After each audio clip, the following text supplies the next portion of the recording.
is actual notice and one is constructive notice. What do you mean by actual notice? A person is said to have actual notice of a fact when he actually knows of it. Notice must be definite to constitute an actual notice. Vague reports or rumors will not amount to notice. For example, if an advocate, if a friend of you has met with some advocate and he has told, let us give a notice on some check bounce case. Then if another friend comes and tells you, it is not a notice. Actually, you should get in hand. That is actual notice. What about constructive notice? Where a person ought to have known it. For example, I will give an example of check bounce case. When you know that the opposite person will give a notice wantedly, willfully, you will not take the notice. That is constructive notice, right? Next, what is transfer of property? That is dealt in section 5 of Transfer of Property Act. It is an act by which a living person, actually I told you, it is transfer of property is nothing but inter vivos. It is between two living persons. So, it is by an act which by a living person conveys property. What do you mean by convey? Convey and transfer.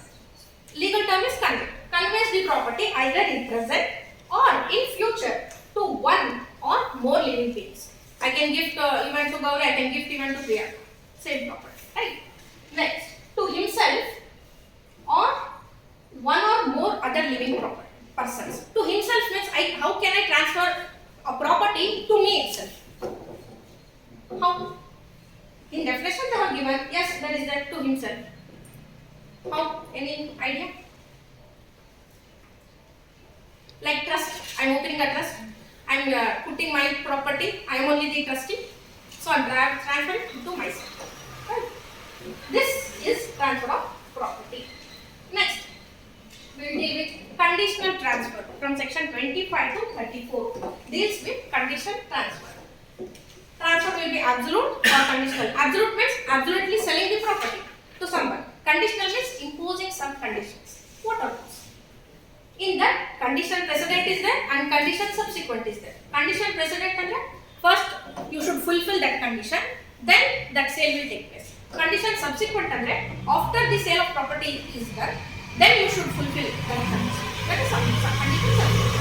And condition precedent, where the vesting of interest is delayed till the happening of an event. For example, B promises to give a house to his daughter C, provided she marries with his approval. Right?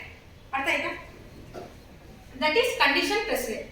ನೀನೇನಾದರೂ ನನ್ನ ಒಪ್ಪಿಗೆ ತಗೊಂಡು ಮದುವೆ ಆದರೆ next is thing. That condition is there. That is consent is the condition. Same wise, condition subsequent, where destroys or divides the interest of happening of an event. For example, B gives a house to his daughter C with a condition that she marries a person without his approval, then the house will be reverted back. Gift ಮಾಡಿಬಿಟ್ಟಿರ್ತೀನಿ ನನ್ನ ಮಗಳಿಗೆ, ನನ್ನ ಅನುಮತಿ ಇಲ್ಲದೆ ನೀನೇನಾದರೂ ಮದುವೆ ಆದರೆ ಆ property ವಾಪಸ್ ಕೊಟ್ಬಿಡ್ಬೇಕು. That is condition subsequent.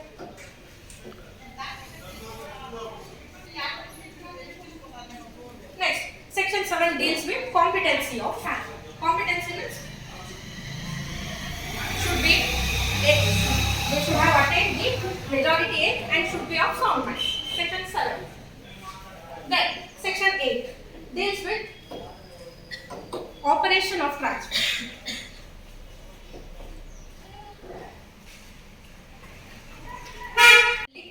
Come into its existence. For example, if I transfer a plot, a land 30-40 site to my child, then the legal incidents also will be transferred. What do you mean by legal incidents? For example, the property which she gets under the judges, right?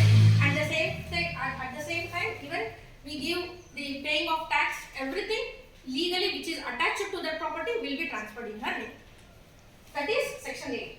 If land is being transferred, then easement attached to land will also be transferred. What do you mean by easement? Easement, right to way, right to get sunlight, right? That is easement.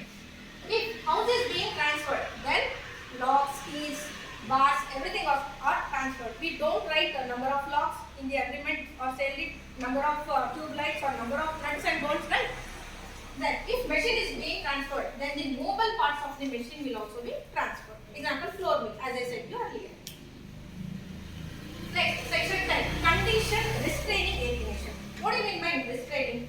Avoiding, some obstacle is there. Condition which is avoiding the alienation. What is that condition? When a property is subject to a condition or limitation absolutely avoiding the transferring or any person claiming under them, then that is known as conditional transfer. For example, A transfers his property to B with a condition that B shall never sell. Whether it could happen practically. If I sell a property to you and ask you, you should forever, lifetime, you should not sell the property. Whether that condition is valid? No. Right. So that is according to section 10 of Transfer of Property Act, it is invalid. Next, exceptions are there. Two exceptions. One is lease. Lease. Why do we take lease? We are not the owners of the property. If I have to purchase a property for lease, maybe for 2 years or 3 years, after that I should give it back. The possessor, I should give it back to the lessor. Right. So then exception is lease, and second one is married woman, where that woman is non-Hindu. Okay. Then going on to section 14, rule against perpetuity. During British government, they were having so many, Crown was having so much vast property. It was just inheriting like that only. Then in 1882, after enacting this act as a Transfer of Property Act, what they did, they invited this section 14, rule against perpetuity. What do you mean by perpetuity? Shashvatavadirodu. Perpetuity, permanent. Here it is rule against perpetuity. When will it arise? First one.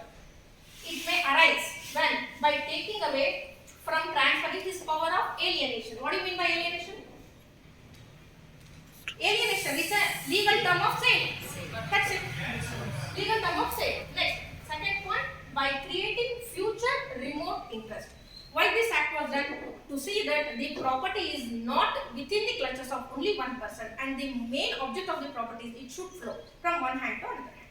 Simple. Then, equation is there. What is that? A perpetuity period. How to calculate? A lifetime of one or more person, for example A, B and C, and all the living date of the, all are living, A, B and C are living at the date of the transfer. Okay, and the further period of minority of a person, for example say eldest son of C, only till that time period you can transfer the property. Only that time you can withhold the property. After that it should be transferred. That is rule against perpetuity. Next, again there are exceptions. For example, if it is for the benefit of the public, right? Permanently some government lands are there. It will be permanently given.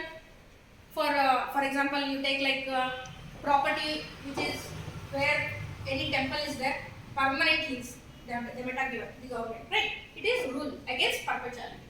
Again, covenants of redemption. What do you mean by redemption? Redemption means the mortgage lien. Redemption.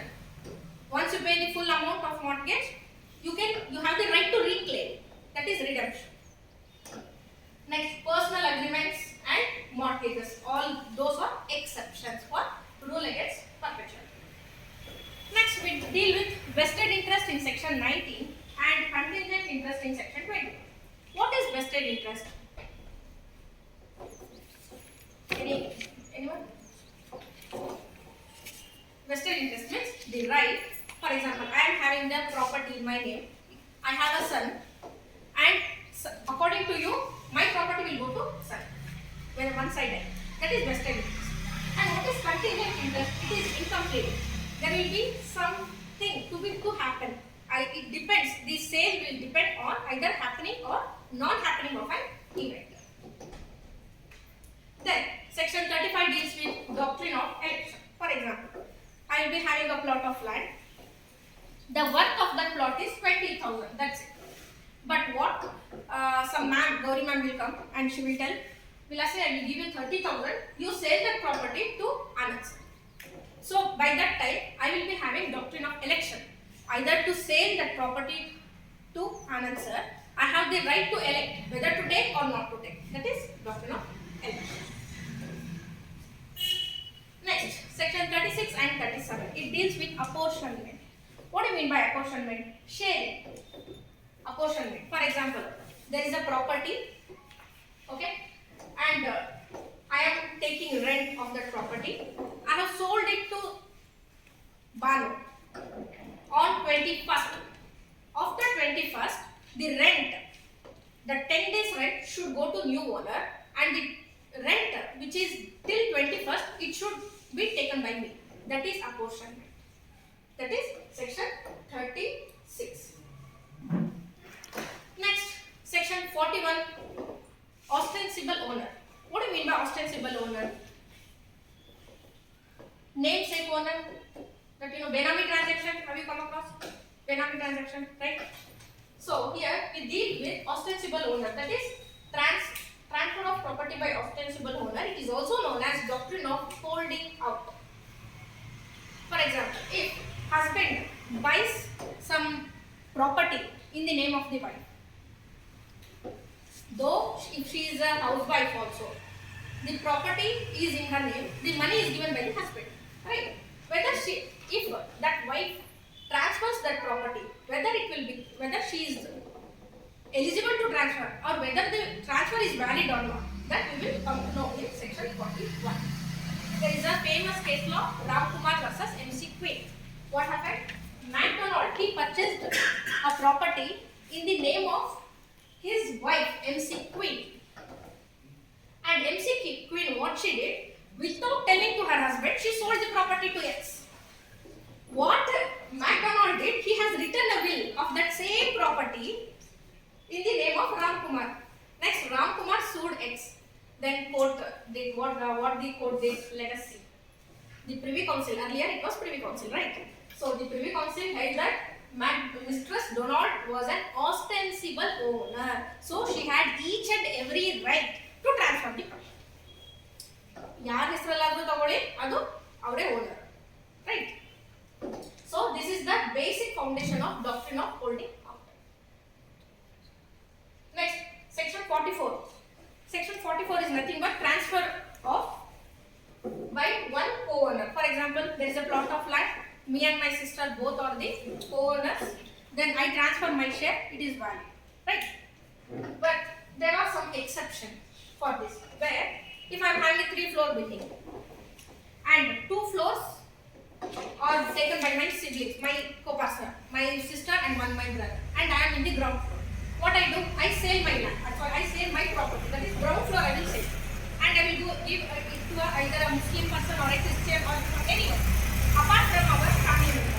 And if it is a dwelling house, then according to section 44, we have an exception by telling that as someone Muslim or Christian, anyone it may be out of the family, if they are strangers to the family, then we can tell that it should be either purchased by the other 2 members of the same family, by telling that maybe we will be having religious issue, right? Maybe we will be having some adjustment cordiality issue, right? So there is an exception. If it is a dwelling home, then we can take the property by purchasing from that stranger. Next, doctrine of priority in property